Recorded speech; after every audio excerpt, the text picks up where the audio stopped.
just getting home from a quick trip to town, and Rustbucket's at it again. I don't know if you can hear that, but I lost power steering on the way, which is just lovely. Just when you think you got her licked, something else happens. Oh yeah. Let's go see what this one is. I think I found the culprit. Looks like the power steering cooler blew out. So I'm gonna go order one. Lovely. Well, here we are again. I'm not even putting this one in because it's leaking. Tons of fluid everywhere, and I don't want to have to clean it up, so I'll do it on the stone out here. Nice day today. I think it's +1. Anyway, this plastic cover, which is already busted somewhat on this thing, that's got to come off. The grill's going to come out. I think the headlights come out as well for this job. I don't know. I haven't done this one on this particular machine before, but we'll get after it. If anybody's interested, that's sort of the right tool for the job. They come in different sizes, but it really doesn't matter. These things usually break apart anyways. I find it easier to pull them all the way out, especially if you got a lot of them. Personally, I'd rather have nut and bolt, but that costs more money.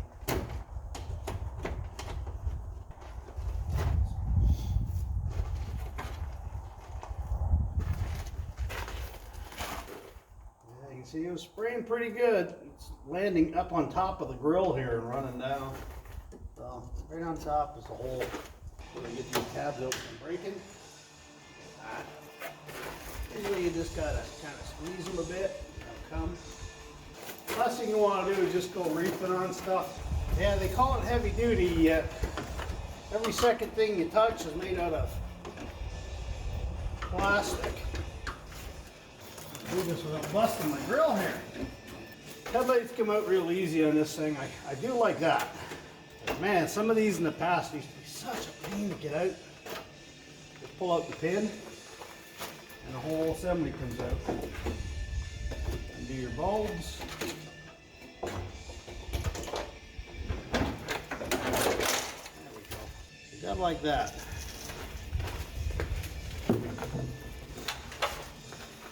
And I managed to get the grill out without breaking anything. Put that back in there so I don't lose it. This has been off for a while, but you can pretty clearly see the leak, and it was just spraying out there. And this is just pressure that's still in the system. So that's not in very good shape. Well, there's all your coolers. That's the rad in the back. Man, I hope they don't go, because I can imagine what all that costs to replace. Yeah, pretty sizable cooler. Lines. And right in there you can see the clamps. You know what? I think I'm going to take that one out too. Okay, to get your marker light out, you just got this little push clip right here. Goes right into here. Get that marker out. And then you just unscrew your lights. Nothing for that. This cooler out of here.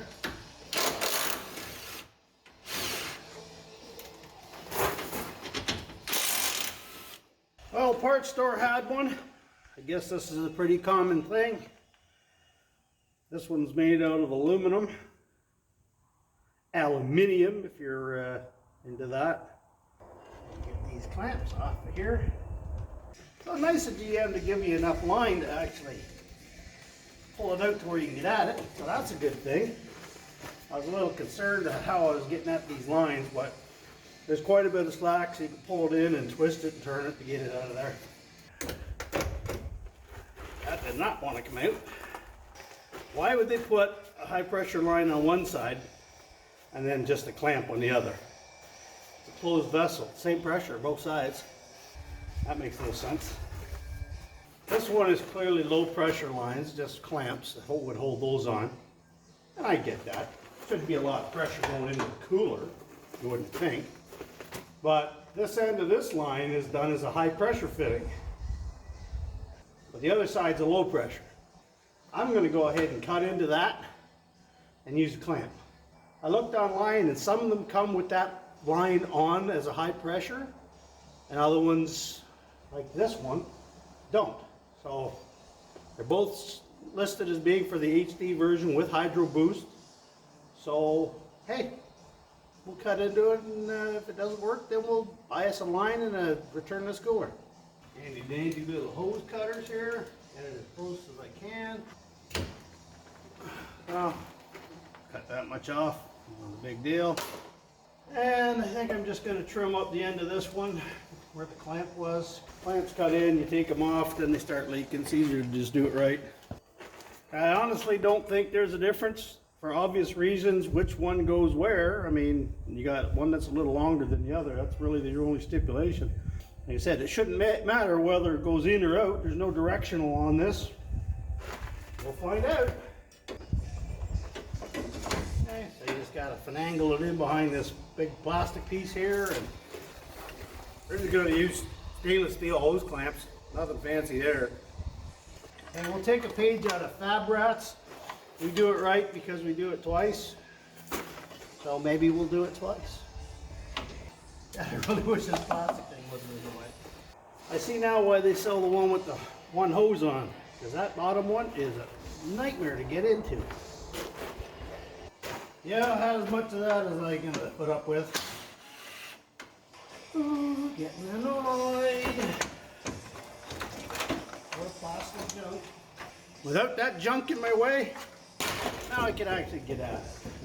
So much easier. Now I can actually get my hands on these lines instead of messing around and tearing up my forearms, jamming them into little holes. Now I've got tons of room to get in here. Should have pulled that at the start instead of fighting with it all this time. Now that we got that together, I'm going to start it up, top it up, and make sure we don't have any leaks. Okay, well, it's been running for about 10 minutes now with just the hose clamps on there. The cooler's warm to the touch, considering how cold it is outside. And all that fluid you see is from when it first rolled in here. So it's not leaking at all. I'm going to go ahead and put this thing back together. Well, the only thing left now is to put it all back together. I just started the nuts on there. Now I'm losing tools. I mean, it's only a 10 millimeter, right? Like, losing those is of no consequence.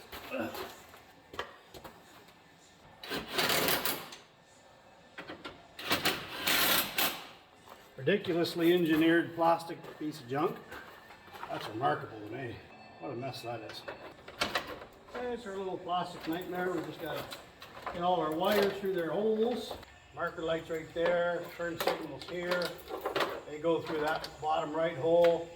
Your other lower marker light goes through this side. High beam, this hole, low beam, this hole, and throw your bolts back in. There's 3 times as many bolts in this as there needs to be. After an absurd overkill on bolts, that's what we ended up with. 7 bolts to hold that thing in. I'm not quite sure what they think they're bolting in here, but I guarantee you it doesn't need 7 bolts. You get lots of bolts for your $100,000 pickup truck these days. Okay, so there's our new power steering cooler bolted in nice and tight. Our silly, ridiculous chunk of plastic that holds nothing but a bunch of lights is in. Now we'll put our lights back on. Okay, for the most part, these are in good shape.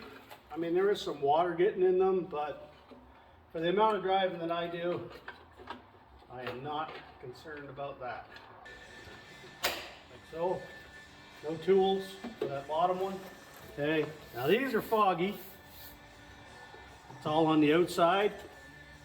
Alright, so I'll probably end up having to polish them up or change them out at some point. I don't like cloudy headlights. Okay, so there's 2 little slots down here in the bottom. These 2 tabs go into these 2 slots. Okay, so they just sit in there like that, real floppy, but that's the way it is. Slide your little J-shaped pin back in. L shape, J shape.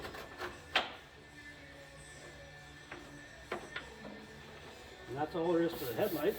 Okay, so your grill just goes in. It's got these little metal squeeze tabs. Be careful, these do break. I've seen quite a few break over the years.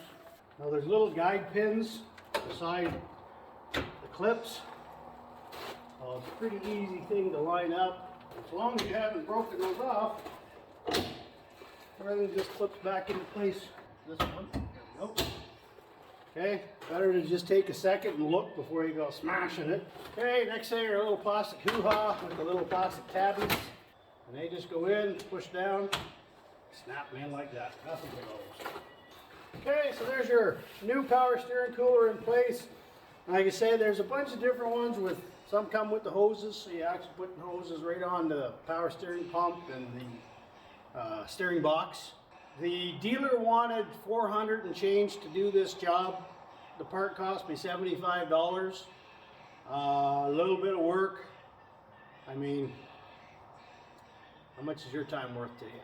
Okay, well, hopefully this helped somebody out there, whether you're deciding whether you even want to take on this job. It's not that hard. It's a little time consuming because you do have to pull a lot of stuff out to get at it. But, you know, save yourself $400 darn near. Canadian, probably, I don't know what, $62 America bucks. I don't know what the exchange rate is, but it's not that bad. Anyways, like, comment, and subscribe, and we'll see you on the next one.